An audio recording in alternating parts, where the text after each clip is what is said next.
Thank you very much, sir, and welcome to all the delegates here, and thanks for inviting me to this panel discussion.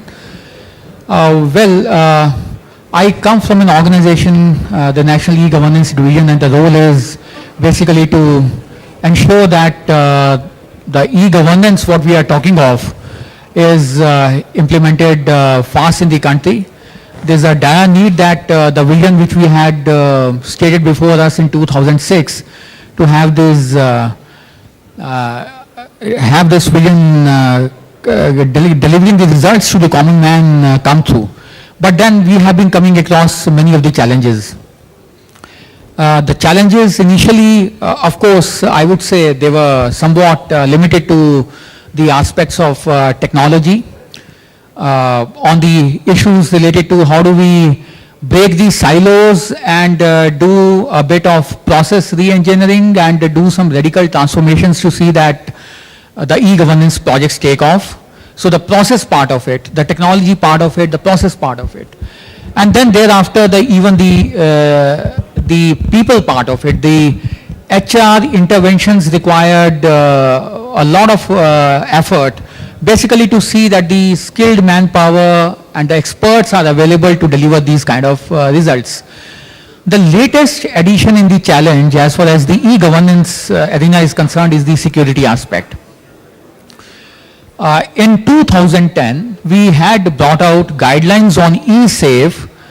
It was a framework for the security assurance. There were guidelines on 8 disciplines to assess the risk which can come across while implementing the e-governance projects at various applications levels.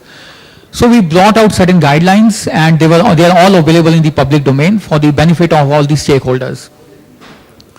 But then that aspect was not really fully comprehensive, I would say, enough to address this issue of security.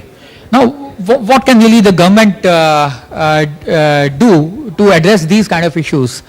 We require the policy frameworks. We require the guidelines which can be nationally available to all the stakeholders, all the network partners, who can actually take benefit of these and ensure that the systems they are putting on the ground, they are well secured. So we are now working on a policy of cyber security, especially for the e-governance projects, and hopefully that should come out soon. And as I said that the guidelines were already there, because most of the systems under the e-governance, they have to adhere to the they are rather adhering to the ISO 27001 standards. So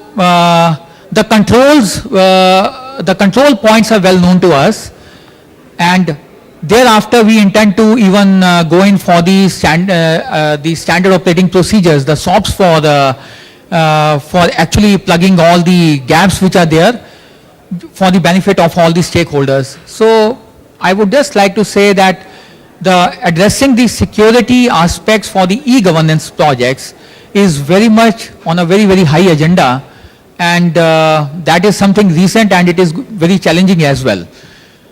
And I would share my thoughts as we go along further on this.